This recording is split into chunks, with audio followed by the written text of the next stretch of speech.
Hello and welcome back to the Can I Get a Refill podcast. I'm so excited for you to be here today in another episode with a very special international guest. Today, we're talking about taking care of your wealth and honoring your worth with TEDx speaker, author, and founder of the Wealth Conservancy, Myra Salzer. Myra, welcome to the podcast.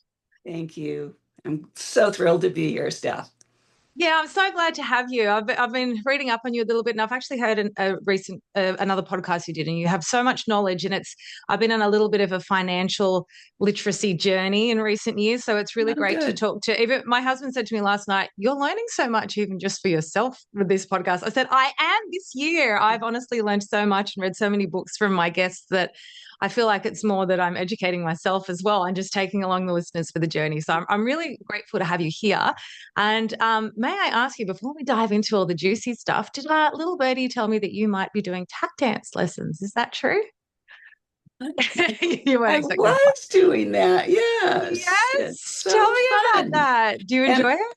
I do. I do it in my own time. I'm not very good at people telling me what to do and when to do it. So I don't do classes or Is that? anything, but it's all online and I can How decide which fun. dance to learn and go at the Oh, I speed. And love I that. start a new dance at about half speed, and then I slowly speed it up until I get to doing all the steps at full speed.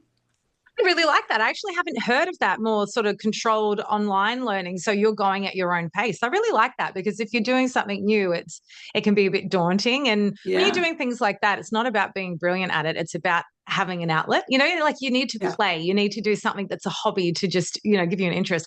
I was a dancer in my youth, Myra, and I have a fair few trophies that I can't get rid of. They're in my garage, but I would say about 80% of them were from tap because that was my forte. And I think it's such Really? a lost Oh, art. I never yeah. hear of people Oh, doing tap dancing anymore. yeah. And my nan, when she used to pick me up after school, would put on old Gene Kelly movies. So I had a very deep love for tap dance. I think it's just so Singing in the beautiful. So rain. yeah. So what a great pastime. I love that. It's very different to what you do for work, but that's what I like about that. So talking of work, let's get into the juicy stuff. Could you please tell us a little bit about yourself and the work you do in helping your clients to take control of their wealth? Yeah, thanks. Um, our clients are mostly people who have inherited their wealth and significant wealth, so much that there's nothing they could do in terms of earned income or getting a job or anything that would impact their financial well-being. Mm. And that has a profound effect on someone's relationship with their money, if that Mm. makes any sense. Because when you receive money that you haven't worked for, your net worth is up here, but your self-worth can be way down here. And so our Doesn't job, match up. right, our job is to work with you on the social components, the psychological components, the what is your relationship with money, what is your self-esteem, and get that up so that they match rather than getting that down so they match. So it's all a Yes. rise.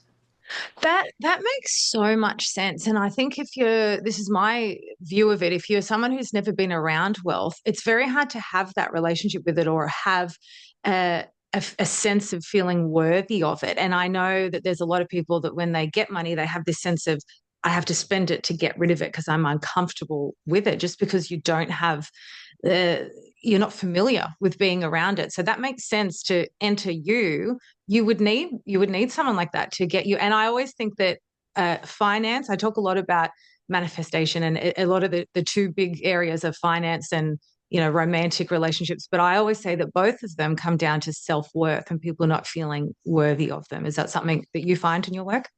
Absolutely. And I think when you have been raised with wealth but never earned it, you're it's a constant reminder that this is something that is in your life without any control, that you have no control over. And it's a very different feeling than if someone, even at a young age, an athlete or something or performer that has earned a lot of money. At least it's through a cause and effect relationship that they Okay. have. There's something they did, there's something they got. Okay, so I And do hear of a lot of young sports stars. They might burn through their money, and I think Mike Tyson's probably a good example. He ended up bankrupt because they didn't know how to control it. But they can also look back that they have worked since they were a young child towards a career that earned them that money. Whereas if someone got inheritance or won the lotto, they might feel like I don't really deserve it because I didn't do anything to earn it. When a lot of the self-help things you read are about your self-worth sort of means that you're worthy just being born, just being you. You don't have to prove your worth. So I guess that's why, yeah, clients with inheritance have trouble with that. Well, on that, I'd love to know more about how you help people identify if their net worth and self-worth are misaligned, and if so, how you help your clients realign this. yeah, we have a life coach, wealth coach that is a colleague at the firm, and she has an 8-week program that helps people identify what their relationship with money is. And once that's identified, and that course is called Way into Wealth, and it's a one-on-one with her, and each client gets a keen understanding of what their relationship is with wealth, what their archetype is with wealth. Oh, Yeah, great. because Yeah, some people are accumulators and some people are, risk takers and, just, yeah. and she has a program where she can profile everybody. And once the client understands that, then they can get some clarity about where they want to go with it all. Okay, that makes sense. So when you're talking about archetype, oh, can I ask what the archetypes are? I don't know them right off the Yeah, hand because sorry. No, but that's fine. one is called a maverick, one's an accumulator. Um, Okay. it's there are 7 or 8, but Right. it's not my program, so I don't No, no, want no, to that's fine. speak to That's that. fine. But Don't worry about that's that. the first step in Let terms me of ask you, understanding. do you think it's environmental of how people uh, develop their archetype? Is it sort of the things they've heard growing up around, family, peers, school? Is that sort of what determines your archetype? I think I'm guessing that that has a lot to do with it. If you've Yeah. grown up poor, that you, money is, I don't know, just not to Unfamiliar. be unfamiliar and um, hmm, I shouldn't speak to the archetypes because I'm not an expert on that. Now, That's fine. once someone does find a that they have inherited money, then they definitely go through some specific stages that they Mm, have to go through with their relationship with money. And that first stage is an innocent stage where, we're all start with that. We all yeah. get mother's milk when we're hungry. We all get, Yeah. everything we want is taken care of. But people who come from families with significant financial resources Yeah. will stay in that innocent stage for a long time. Okay. And they may never have been told, no, no, you can't have a new bike. You have to have your brother's hand-me-down tricycle or whatever. No, you can't this. No, but when you have an abundance of financial resources, it can be a lot easier to just write the check than to say no. Mm, And it's not until that first no comes about that someone that goes to the next stage where they're in denial of the wealth that they have and they pretend it doesn't exist and they hide it and they don't open their statements and everything. And it's not until someone gets mm. into the ignorant acceptance stage that they can say, "Oh, this is a reality in my life. Okay. I don't know what it means to me. I don't know if this means I can spend $10,000 a month or $100,000 a month. What is this? And what is my satiation level?" So, but once you get to the ignorant acceptance stage, then you can start working on learning and growing. And that's the fourth stage, learning and Mm. growing, understanding, getting educated, getting integrated. And that integrated, once you become an integrated authority, the fifth stage, then then you can control what you want to control and delegate the rest. It's not that you need an investment manager. It's not that you need a tax preparer. It's not that you need advisors, but that you understand enough to delegate the stuff you don't like. I don't like doing the bookkeeping. I can Yeah. delegate that. Yeah. And that's what we call an integrated authority, the last stage of inherited wealth. Great. Yeah. But that's a smart thing to do. That's what all business people say. If you're not educated in an area, don't worry. If you don't want to learn about it, hire someone to do it. Delegate to people where it's their field of expertise. I don't know if you have, I don't think you have superannuation there. I think you call it a 401k or something in the Mhm, US, but mhm. our superannuation, like a percentage of our pay, is taken by ATO, the Australian Taxation Office, and put into your superannuation fund, whatever you delegate. And I'm in like one of the big ones, but there's self-managed funds. And I was talking to a friend the other day, and he knew someone with big wealth in the sporting industry who lost a lot of money. And he said, I don't mean this is to be rude, but why would you think that you would know more than someone who has spent their life educating themselves on these funds that you could do it yourself? But that makes sense. You should be Yeah. delegating to someone who has the education. But delegating wisely, learning enough to Mm. delegate wisely is really important because there are a lot of shysters out there. Absolutely. Don't you think, though, Myra, that there should be, I don't know what it's like in the US, but shouldn't there be more education in school? And I'm talking even back to primary school into high school, or what do you call it there? Grade school into high Mhm. school. I was never taught anything about wealth at school. Were you? About Yeah. finances? Nothing. You? I remember my kids several years ago were taught, they had an economics day where they had a Okay.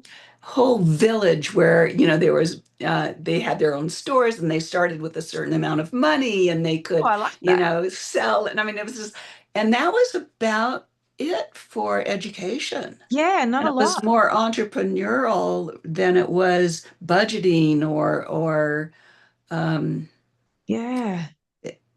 any investments of any sort. Yeah. Yeah. Well, maybe there are other schools that do it. I went to a performing arts school, so we were basically doing dance, drama, and music a lot. So maybe I missed out on that because I was too busy with the performing arts. Do you ever see, Myra, a power struggle in romantic relationships where one partner earns a lot more than the other? And if so, what can be done to overcome this? And I I would like imagine that it would be a question. little different between male and female, but that's just my personal assumption. Yeah. I like that question for several reasons. Firstly, yes, it's, when there are fiscal unequals and one is dependent on the other, it's it can be really awkward for both parties because, who likes to be dependent? No. But so you don't like to be dependent, so you get a job so that you can earn something, so you can make a contribution. And then how is that fair when your partner who has the financial resources can travel and do, I mean, it's really hard to justify. And it's harder when it's the male who is not the inheritor because it's emasculating. Still, Yeah, I was just going to say that, and I don't think, and I'm a staunch feminist. I don't think it's misogynistic to say the men biologically or evolutionary have this thing where they feel like they want to provide, and and my husband is so my equal and my friend, but he definitely feels that burden on his shoulders, like it's my job to provide, and I think that's just something built into them, and it's not yeah. something I'm making him feel. That's just how he feels. So, yeah, I would imagine it would be a bit more difficult emotionally or psychologically. for the men.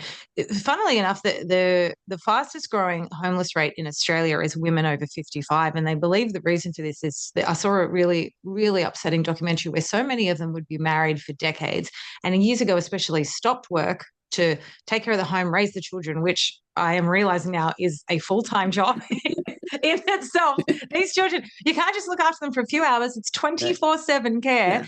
And then they didn't get paid into their super, which is for their retirement fund, for decades. So the husbands might divorce them in their old age. They're out on the streets, some in their 60s, 70s, 80s, living out of their car. So that's just tragic. And that, I think that's what women are realizing. No one wants that feeling of the rug being pulled out from under you. You want to have that independence. And I think finance has a lot to do with independence. And I personally have seen a lot of women stay in emotionally or physically abusive relationships because they don't have the means to go somewhere else. So it definitely is a huge part of life, your financial health, Yeah. isn't it? Yeah. Oh, totally. And when, a wealthy person is someone who has enough that they can live and get what they want when they want it. Mm, It's that simple. And as if you're not there, and you don't have to have billions to be there, yeah. um, but if you're not there, there's this constant conversation you have with yourself of, oh, can I get this or that? It's not on sale and that is, but I don't Yes. like that as much. And there's always compromises and it wears people down. Down. I completely agree. I always say financial freedom to me is not, I couldn't give a shit about designer handbags, fancy cars. I do want a nice home because I'm a Cancerian. My home is my haven.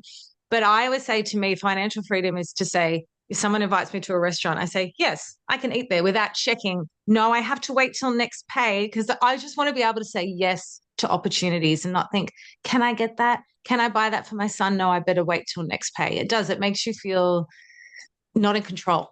And I think Right. being in control just makes you feel more comfortable. Absolutely. We sort of touched on this a little bit earlier with the lotto winners, but people often believe that winning the lotto will fix their financial issues, but very often they have the same money habits just on a larger scale, which is why many tend to lose all of their winnings in a short period of time. Could you please explain a little bit about why you believe significant wealth is a personality amplifier? Ah, so when when you have when financial resources are not a challenge, then Mm, what's basically there can be developed without the distraction of having to create financial resources, find money.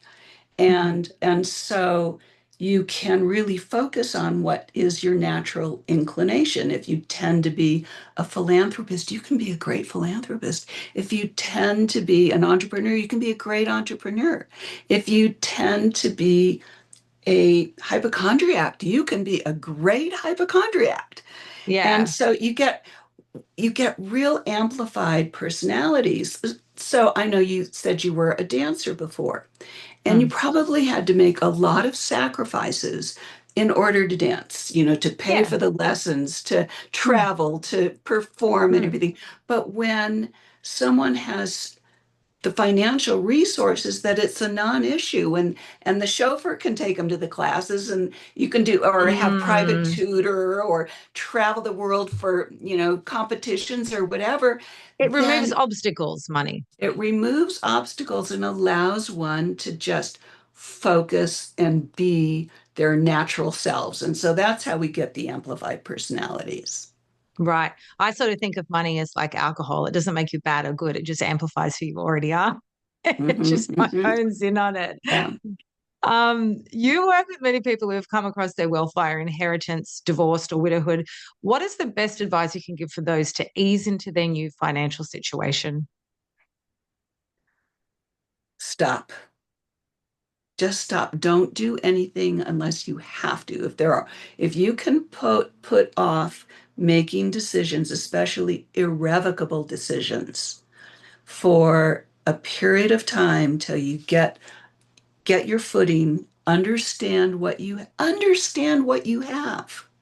Mm, And that sounds so simple, but when you're settling an estate or you got a settlement from a divorce, or I mean, you have to take the time to really understand what you have, how much income is it producing, or how much is it going to cost. I mean, it can take months. mm, And during that period of time, if you can just stop and not make any decisions about right. your money, about Is that your what you find investments. people do? They quickly spend because they're excited they have it, and then it runs out quicker than expected? No, I think that we get back to the amplified personalities, and if they're spenders, yeah, they'll have, but if they're scared, if they're coming from a sense of scarcity, like this isn't, mom's not going to die again, you Got know, you. So and some people then, hoard oh and are yeah, fearful to oh yeah, spend. Okay. yeah, Right. Okay. So would you recommend getting like a financial advisor or someone to help you learn what to do with that inherited wealth? absolutely. If you don't feel like you know yourself, and few people do. But yes, a fiduciary advisor is Okay. really so not someone who's selling a product, not someone Yeah. who wants to manage your assets, not Right. someone who's going to charge by the hour and take a lot of time, but someone who's a fiduciary who has to legally hold the client's interest above their own. Okay. So it's impartial. That's great advice. Do you believe that our current society demonstrates wealth prejudice? And how do you believe this is harming us? Absolutely. Um, Especially for inheritors, Right. Because because people are a bit there, jealous, like you didn't work for it, you don't deserve it. yeah, there is a Mm, prejudice, and they get no respect, even though they have done absolutely nothing except getting born. That's mhm. all they did to be in the position they're in, and yet people immediately have a hostile envy towards them. Envy. Envy. Yeah.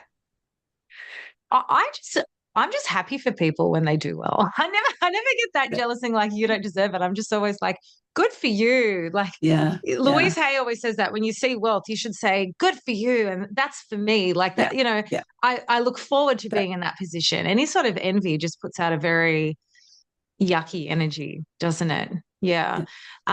What are your top tips for anyone listening today to improve their financial situation and increase their wealth? Well, you're assuming that listeners want to increase their wealth or need to increase their wealth. And that's, I think, a mistake that gets made a lot is that there's this mindset that accumulating is a good thing.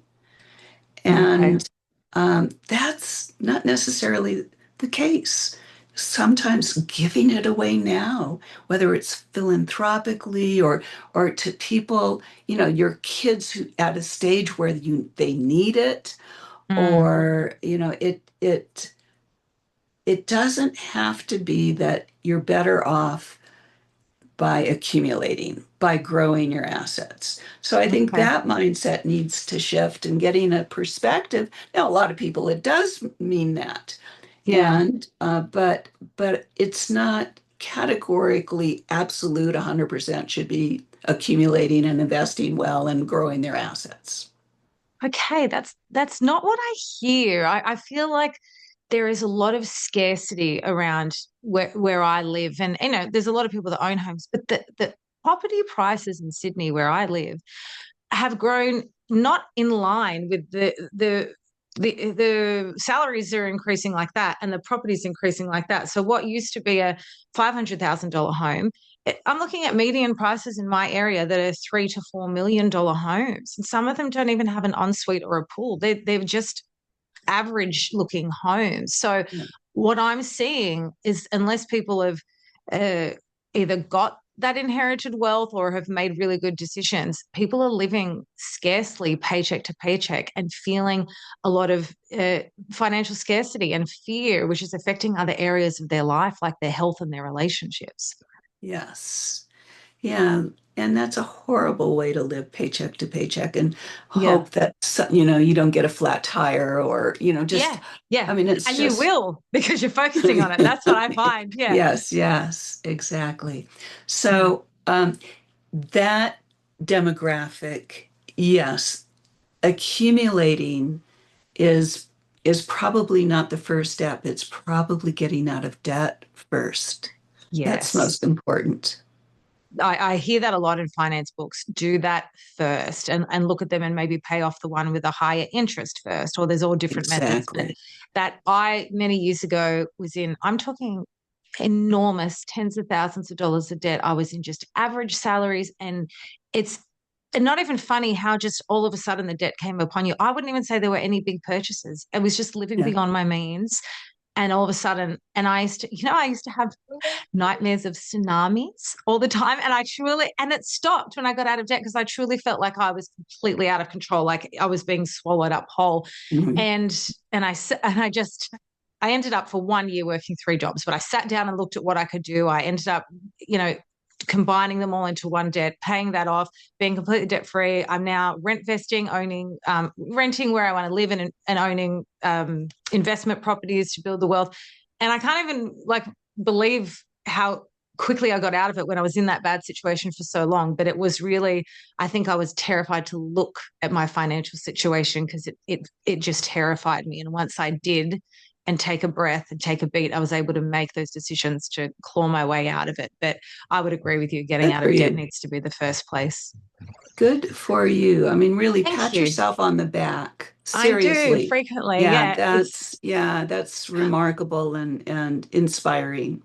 Yeah. And I will say, I would like to say it was all me, but it was definitely when my husband entered my life because he has very good financial literacy that I have never had. So it was really sort of him educating me. I just sort of, it came in and I spent it. It came in and I spent it because I was thinking, oh, I want to live my life while I'm young. But all of a sudden, you're not so young. It comes so quickly. So I was really grateful to have that financial literacy from him. And I continue my education on my own too, reading a lot and listening to financial podcasts. So, um, sorry, I read that question. Oh, we're on to the last question already, Myra. My goodness, that went around quick.